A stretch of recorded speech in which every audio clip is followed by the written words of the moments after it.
to the Costume and Talk Show. My name is Faiza Bajaber. We are glad you're watching us from wherever you are. Today,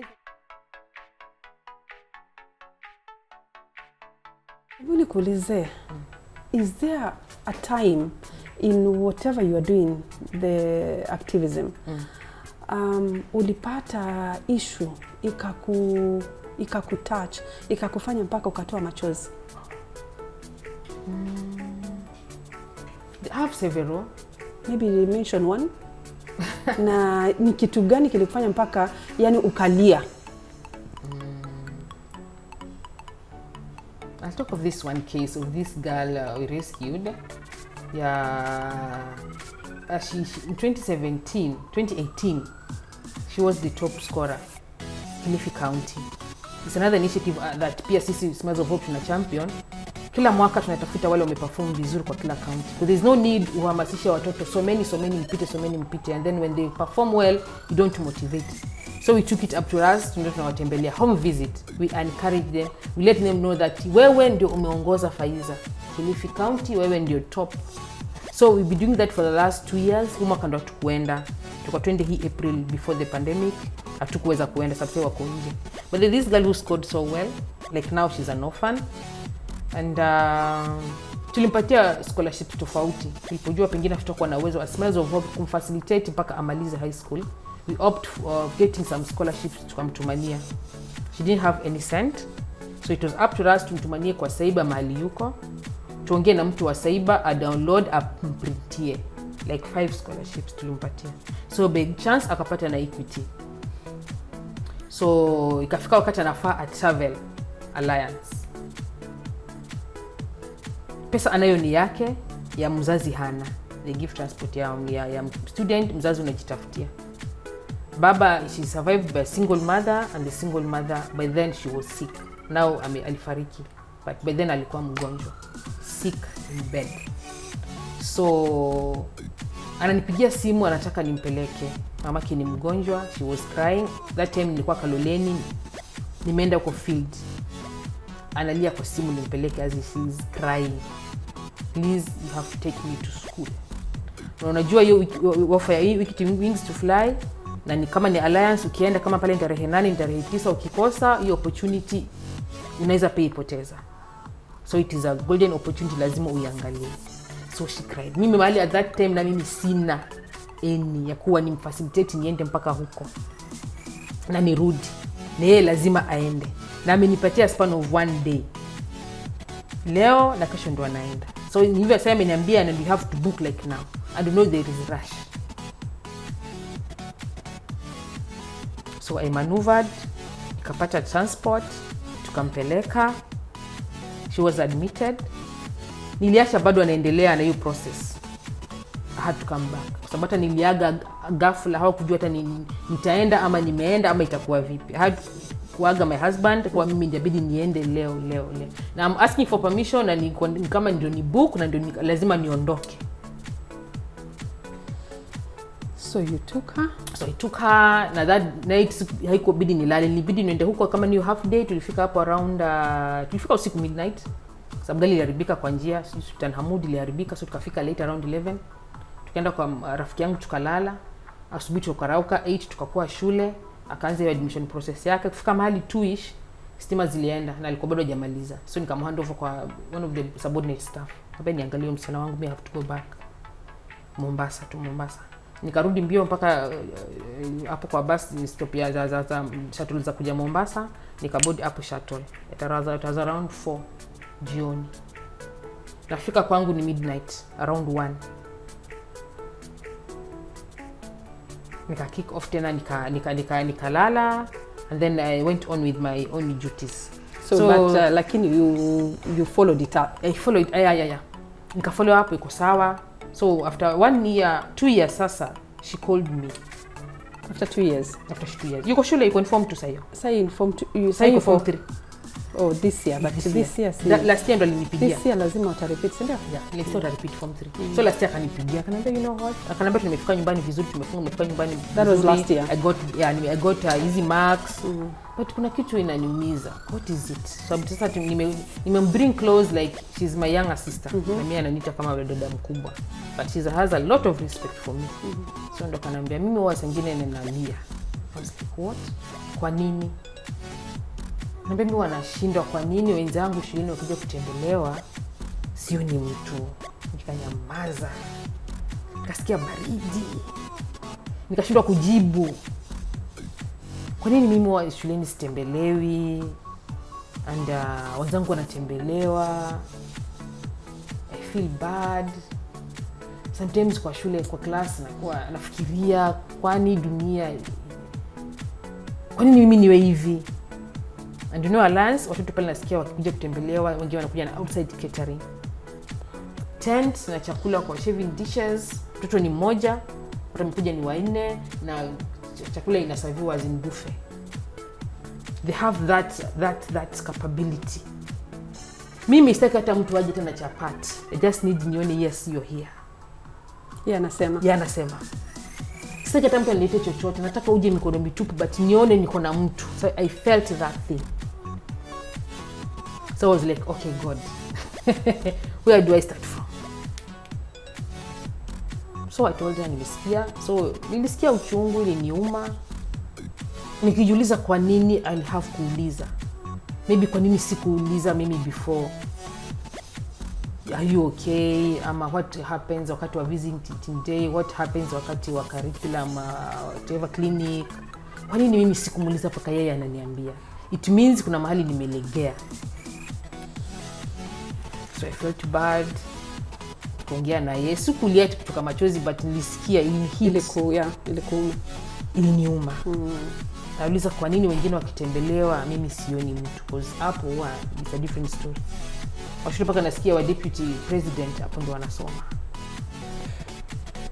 So mamake hamuoni, haoni mtu, hajali hata chakula yeye. What she needs is love and that you got me, you have me.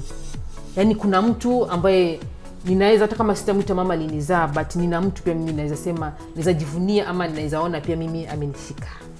So you went to visit? So I planned. This year I went to visit. Oh, this year? This year. That was in January. Wanaenda na form 4, form 3, form 2, form 1. So there form 1 ilikuwa, form 4 ilikuwa ya kwanza, then it was the second one ilikuwa January. Walipofungua tu. First week ilikuwa ya form 4, second week ikakuwa ya form 3s. So I went, she was happy. You can't believe she was happy. So hawa watoto wanapata hizo changamoto ama wanasoma. So she was happy. I just want to know the expression, because when she saw you, did she know you were going? Nilimwacha tupeongea hiyo mwaka, nikamwambia I can't promise, I don't know, because pia mimi niko na challenge. So when she saw you, how was her reaction? Hakuwa naamini, kama aliona ni ndoto kwanza. So I was with a friend.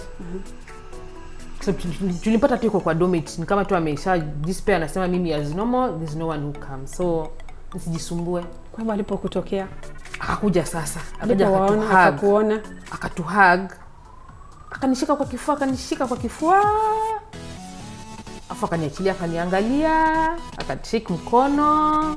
Sikuwa nala kusema, sababu sikuwa nataka nimpromise Faiza and then I don't go. Mambo ni mengi. You can promise someone and then you don't go. It's better you don't. Akuchukie uko hapo kuliko mwambie nitakuja and then you don't go. So I felt that thing that she needs somebody in her life. Not even money. How did you feel? How did anything. You feel when you saw that? Alipokuona nyani alijisikia amepata mtu? I felt happy. Okay. Nilisikia raha, nikasema okay, good, if you can give me this opportunity to make someone happy, na sikuwa na expect kuwa itakuwa that deep. God, thank you. And it's not only her, nimekwambia I have different stories. Yes, I know you have. But hers, another day the same girl akakuwa na break kwa midterm this year, that was in February. Nilipomvisit after 2 days alikuwa na break for midterm, like 3 weeks alikuwa na break for midterm. So she lost her mother that Saturday. Walikuwa wanatoka Nairobi, so unajua kule wanatoka upande bus and then unafika the following day morning. So ni kama that day akitoka shule do that day mamake alikuwa amefariki, but she was not told. So alikuja paka akafika kwa nyumba hajaambiwa.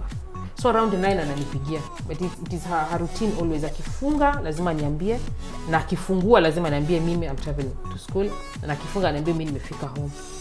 So hakunipigia, alichat. So nikamjibu, afa akanyamaza. Nikamwambia mbona umenyamaza? I was like God knows, niambie usikue kitu mbaya. Akanyamaza, ndo baadaye akabreak, akaniambia mimi nimepata mama amefariki. Alifariki lini na yuko wapi? Niambia first time Saturday. Sasa yuko mochari. Sasa kabidi tunyamaze tu. Mama ndo amebaki naye na ndio amefariki. So tukakaa arrange burial. So nika notify watu Alliance Girls. They need their fundraising, walimu of course, and the school pia kuna kit. So one of the teachers came. Tukashikana Malindi. Tukaenda paka kwao. She was very happy. She was very, ungemuona tu. Anasema okay, yes, my mom ameenda, alikuwa mgonjwa ameenda, but Mungu sawa, but anasikia kuna watu. Anasikia kuna watu ambao anytime anaweza wapigia simu, anytime akitaka anything. Yana hajioni yuko peke yake. Anajiona I have some people somewhere ambao they care, they mind about me. Ukileta vitu zile umefanya zote, how do you feel inside? I feel like I'm rich. I'm one rich person in my own way. Kwa sababu Faiza, kila mtu ana define success yake in life kivyake. My success is touching lives. Sita mind nyumba, sita mind gari, but it's not a priority for me. Zile roho ninagusa pale, unapata mtu anakuambia mimi kama hengekuwa wewe singefika hapa. Hiyo imetosha kwangu. Kuna msanii mwingine ni rescue mwaka juzi kwa Form 4 Livers Initiative. That's a program pia tuna run kwa Smiles of Hope. Tuna meet na wale Form 4 ambao wamemaliza hawajui vinyo transit. Mwingine amepata D+ anaona amefail. We encourage them. Tuambie D+, you're not a failure. And there's a girl I rescued, alikuwa teenage pregnancy like 5 years back. So alikuja kanisikiza, and what I told her iliingia kwa kichwa. She went tried for the first time, hakumake. So the second time akaingia vizuri kabisa. Ameenda college, amemaliza. She's now employed. She's an orphan. Ana ndugu zake 3 nyuma yake. Wavulana 2 wako high school, and there's a girl either class 7 or a candidate. The last thing aliniambia mimi nitasomesha ndugu zangu. Wakati ambao babangu na mamangu hawako, na sioni ndugu wako, sioni relatives ambao wanaweza nisaidia. Kama si elimu yako wewe, si elimu yako, kama si wewe kunikalisha na kunielimisha, kuni-empower, kunipatia werevu, ningekuwa bado niko chini. Alikuwa na mimba amezaa, ningekuwa bado mpaka sasa sijielewi. Lakini nashukuru kwa vile uliniongelesha. Hukunipa hata ndururu, lakini vile uliniongelesha nilichukulia maanani na nikafanya kadri vile ulikuwa unanielekeza siku baada ya siku. Kwa sababu wengi huwa tukitoka kwa mentorship they take my number and they engage. Nikipata wakati I do a home visit. Tunaonana vizuri, tunaongea, kama tukipata we engage kwa simu. So like yeye tumekuwa tukiengage muda mrefu mpaka amemaliza. Mpaka juzi alikuja kwa nyumba, wakati huo alinitafuta. Nikamwambia niko mahali fulani, alikuja. Hana cha kunipa lakini ameshukuru ajabu. So the thing that anasaidia wadogo zake kupitia na mawaidha yangu, najisikia mimi ni milionea. Sikumpa pesa, lakini vile nilimuongelesha alitia maanani, nimemsaidia. Na wale wengine ambao watakuwa wanasoma kule, ninaamini kwa is through me ndio wamesoma. Ingawaje walipia hata ndururu. Mungu aniwezeshe sawa, maana bado uko high school. Mungu aniwezeshe sawa, but hata kama hata niwezesha kuwatolea hata cent, but I know it's through me that they will finish their studies. Na hilo ndio tamanio langu la moyoni, ya kuwa kile nikiamka Mungu anipatie neema, anipatie hekima ya kuwa nitatouch wale really deserve. either with money or with no money, as long as mtu amesikia sauti yangu na ameifuata na imemsaidia. Hiyo ndio tamanio la moyo wangu. Faiza. Smiles of Hope. Yes. Imefikiria siku moja itatoka Kilifi iende maybe another county, ama has it done that already? Hatujatoka. Mkaenda mahali pengine, mkaenda nao pia mkawapatia pia mawaidha, nao pia wakasikia, ama mumeshirikiana na maybe groups nyingine ziko katika other counties? Have you? Yeah, we have partners that we've tried to bring on board, as in wao wakuje Kilifi kabla sisi tutoke, kwa sababu tumekuwa na challenge ya funding. Hatuja make sure, hatujaona kama tumetosheleza Kilifi, and as you said earlier, charity begins at home. Hatujaona vile tumetosheleza Kilifi kwanza, and our main idea is wale ambao tutakuwa wasaidia ndio wengine watakuwa wana champion our program the other counties and all over the country. Sio tutafute watu kule, wale beneficiaries wetu ambao nimekwambia sasa you have 7 form 4s wakimaliza ndio sasa waende high school, waende university, Mungu akipenda, waende kama ni colleges, they pursue any career they wish to. The same we want them to bring back. Mali wametoka wasisahau mali wametoka. So the same ndio tunataka wa champion. Kama tutakuwa na branch Kwale, tutakuwa na branch Lamu, tutakuwa na branch Taveta. Tunataka hao ndio waka champion hizo goals zetu huko. But si ati sisi tena tukatafute group mpya, we look for another team. No, we want the same because watakuwa na story and they have already benefited from us. Ndio sasa waseme kuwa the Smiles of Hope na mimi ni one of the beneficiary, but sasa nimeamua to give back. That is our intention. That is our the challenges you've been through. Challenges ziko. I know challenges. I can even actually tell them from here where I'm seated. You know, yeah. It's number 1, funds. Yes. Sasa tumeona funds tusiki kama iwe changamoto. Like the scholarships and the opportunities zile kama nimekwambia wale tulipeleka Nairobi wasichana 10 tulipeleka Nairobi, it was a sponsored training. You got a call, ours is to work, watu wanakuona, they call you, they tell Elizabeth, and I thank God that platform kama hizi zinanipatia nyingi, zinanipatia hiyo kujulikana. Kama huyo mama aliniita Nairobi, we had never met, nilipata tu message, hata hakuwa na namba yangu ya simu, nilipata tu message kwa Messenger, can we collaborate in your programs zenu za Smiles of Hope za young mothers? I was like yes. So we exchanged numbers, tukaanza kuongea, ndo we commit, akanichukulia wasichana hao 10. Na sisi paka sasa hivi every other day we talk. And wakati walikuwa kwa shule ilikuwa like every holiday, August ama no December, April and August ilikuwa lazima ni Nairobi. I see wale wasichana wakiniona wanafurahi kama muona mama zao, yani yes, huyu ndio mtuleta hapa na anatutakia mema na watoto wao wadogo. Kwa mwingine nilipeleka alikuwa mtoto na 2 weeks alienda huko. So hiyo kama hatuwezi pata funds, we look for scholarships. Ile kama sasa nimekwambia wewe tumconnect na Wings to Fly. Kuna wengine tuna connect na hii sponsored government training ya KF. It has been there, mwaka walikuwa wanapeana batch 4. We look for the youth around and then tunawasaidia kujaza hiyo link, kwa sababu wao wanatuma link. Wengine hawana smartphone. So it's up to us.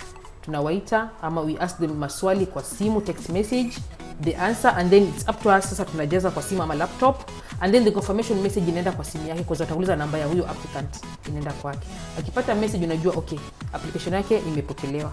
So kama sasa tuliapply mwaka huu hawajaitwa, I think because of the crisis. But sana hatuchukui kama hiyo funding kama ni challenge. We looking all the ways possible that wasichana watu wanavulana wetu waweze kusoma. So tuna connect, tunatafuta hizi sponsor training. We also have this KCB tujiajiri. It's a scholar sponsored training ya KCB Bank ambayo inakuja beginning of year. And they don't need pass mark as in 350, 400, no. They just need the ability to read and write, and you have an ID card. So tukipata call kama zile ama zikiwa ziko open, sisi sasa tunaenda mashinani mbio. Nani ameweza form 4 anataka hii college, nani ameweza form 4 anaweza apply nani. So that's how we tunawachukua. So dieka as in funding kwa a big challenge, though it is, we look of different. Hatuwezi kativu mwaka mzima tuseme okay vile tuna funds wacha tu tukae. Hapana. Tutatafuta hizo scholarships za wale wa high school. So challenge ya funds, that one let's leave it aside. Yeah. Another challenge, maybe another one yeah. Is you can rescue a girl or a boy mpeleke shule and then inafika katikati ana mess, either anakuwa pregnant ama kijana anatia msichana wa watu mimba. So kama ni ungefanya nini? Unajua unasikia uchungu. You've invested, yes. Wasted your time. But with me or with us, with me personally, huwa sioni kama ni challenge. So you don't give up? I don't give up. I'll encourage him or encourage her. You have a big heart. I'll encourage them. Mwingine ananiambia, Liz, what is that? Namwambia no. You have a big heart. Hakuna venye tunaweza muacha huyu. Mwache amalize, but we have to talk to her. Yeye pia ni binadamu. Na binadamu akuna weakness. She's like any other, he's like any other. So ukisema unamwambia you are judging. Just warn her na umwambia amalize kuzaa arudi shule, ama warn him, mwambie asome ajiangalie familia yake.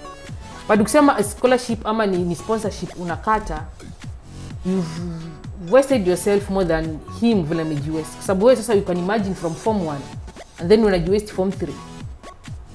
So malizana tuna yeye, but he will come back and give a story that nilifenda paka form 3 nikatia msichana, nikapachika msichana mimba, but huyu mama alinishika mkono nikamaliza, nimeenda university nimesoma, na nimekuja baadaye nimeoa huyu bibi yangu. Kama je pengine angenikatisha hii scholarship, na pengine kama angenikatisha hii scholarship singesoma na familia yangu pia ingeteseka. I tell the girl hakuna haja ya kushtaki pengine huyu mtoto, go back to school. And you go back to school and you fight, kwa sababu wewe mwenyewe pia umefanya makosa. You see, he's a student na wewe umekuja hapa. So there is a way you talk to them, but sasa badala kusikia uchungu mimi si in heart sana. As in heart paka niseme okay, let go. No. Kuna mahali inafika nasema okay, let me breathe in, let me breathe out. Yes, unamwongelesha kama ni kwa simu, unamwongelesha kama ni shule, unamvisit academic, even you don't even ask anything kuhusu your story kimeisha, mwambie afanye bidii. I want, kama alikuwa mpata B-, mwambie I want a B+, I want a B+. Message you can give actually to our youth. We want that powerful message. The youth from Elizabeth. Wow. Advice. Advice. Yes. In fact, mostly it's advice. Yes. Yeah. I would advise. Umesema nipatie youth. Yeah, it's to all of them, because what we are targeting here, our youth. You know, they are actually the leaders of tomorrow. You know, and if we don't advise them, as in you and me, you know, because we are their role models, you know, they will not understand, they will not be motivated, they will not be inspired. So it is you and me to give them that powerful advice, especially like now for this particular case, Kilifi, mimba, early pregnancies, you know, unakuta watoto wanakata kwenda mashule, unakuta sasa watoto squeeze ni bodaboda, they want to be bodaboda riders. Okay, that is okay, wanapata pesa, but still unakuta wanaangalia watu wengine ati wako na hizo, they are riders, they are making money, so mimi sai kusoma nataka kuwa rider. Umenipata? Yeah, so we need to give them that advice, powerful advice, that you know they are the leaders of tomorrow. They are the people who actually we are depending on, so that they can drive. You see what we are doing, they will come and take over from us, and they take this region to the next level, or maybe this country to the next level. Yes. So I would urge them if they could focus a lot in education, wamalize masomo yao, and then they be a good example. Changamoto zitakuwa nyingi sana, but also they should see, or they should find a way they can solve the problem. Like the other day nilikuwa huko nilikwambia katika hizo nyumba 10, I met a group of like 20 bodabodas. Others were just seated idling. Nilijinyenyekea nikaomba niwazungumzie, and they listened to me keenly. Waliniuliza maswali mengi na niliweza kuwajibu. So like I'm looking forward. So as in ukiona mtu amekuja pale, msikize analipe analoongea, get the best out of him or out of her. Alafu uige.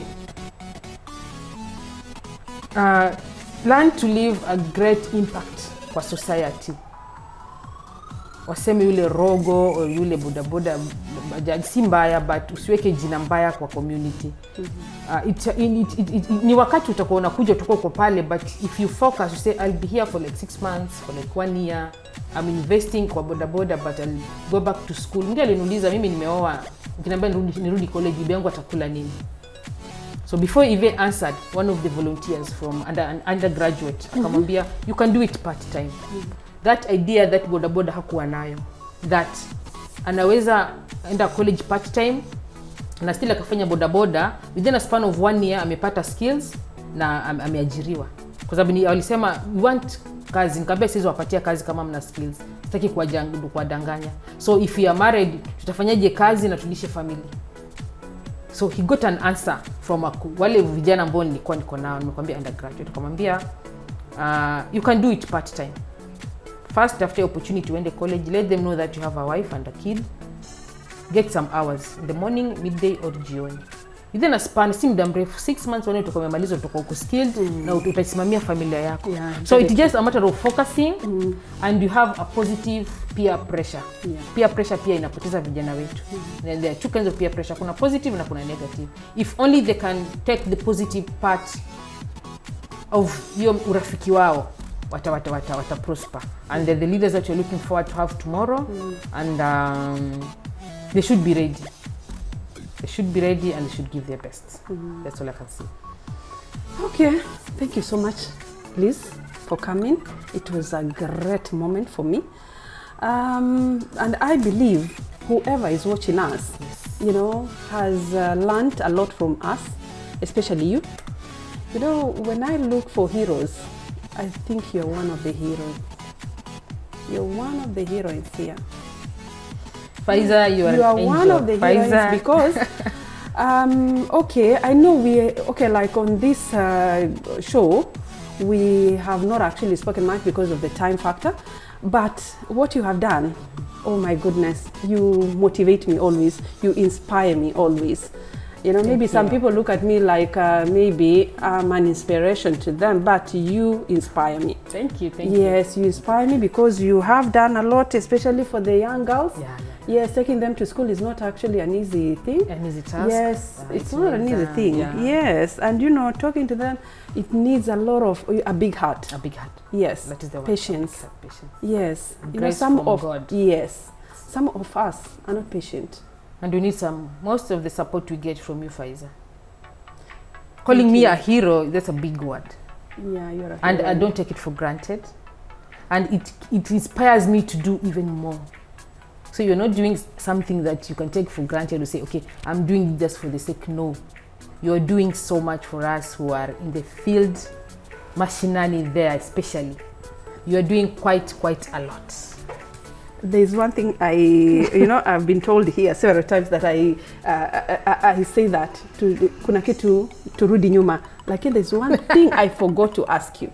I want to ask you and be sincere to me before we close up. Yes. Be sincere.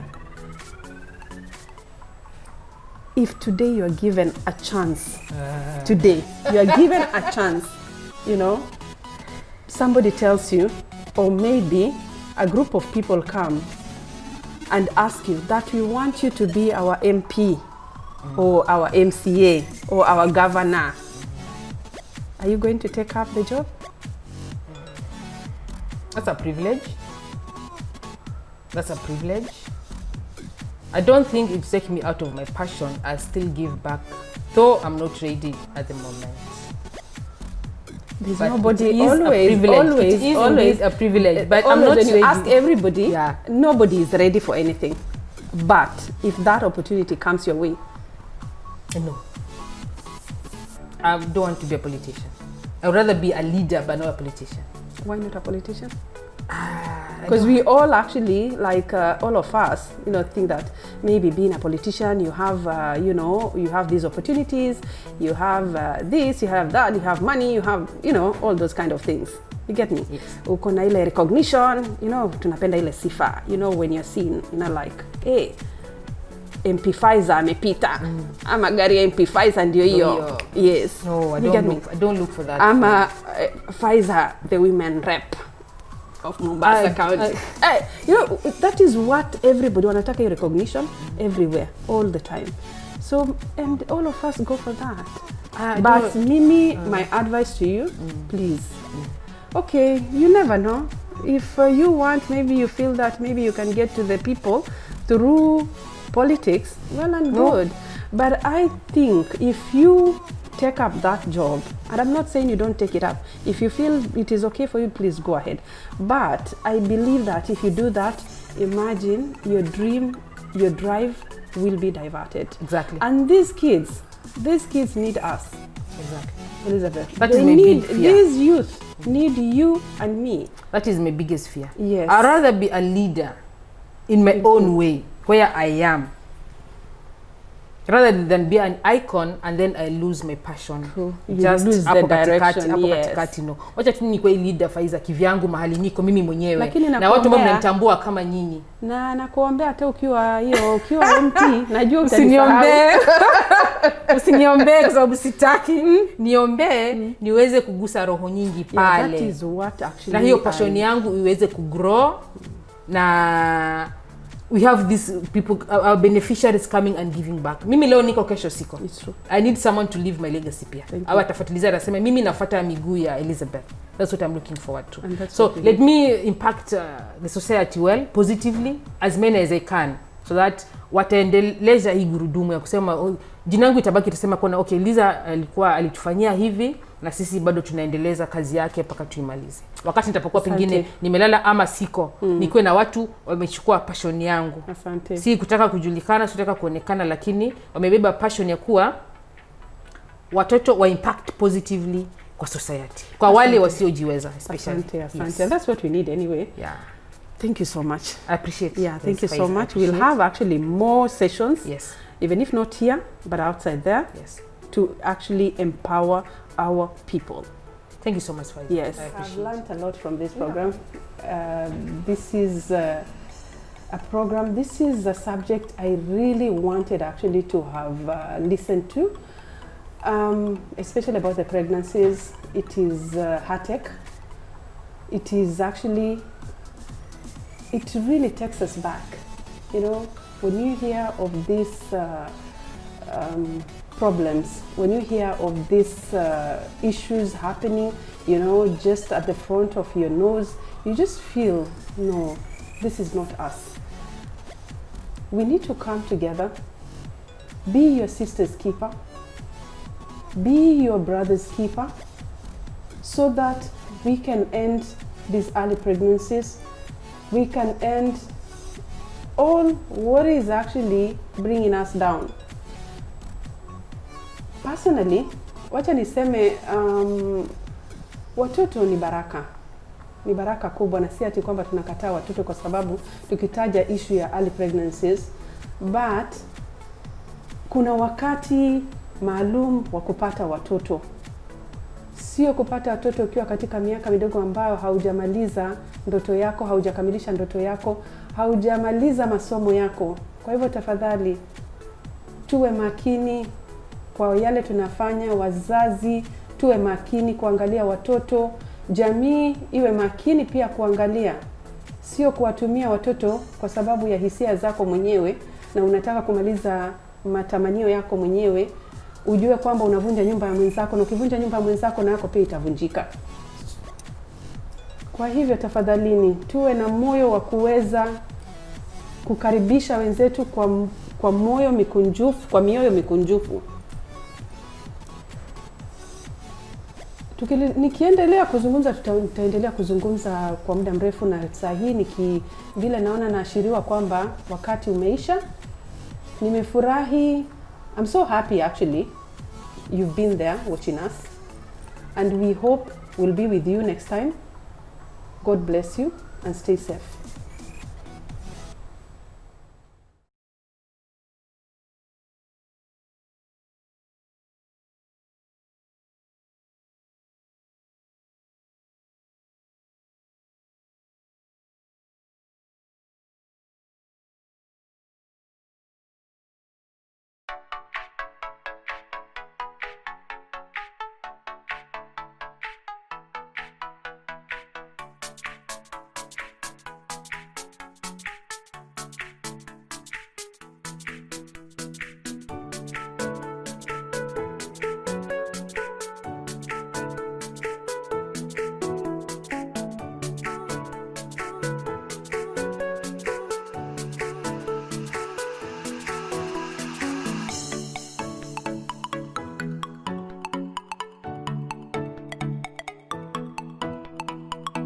time.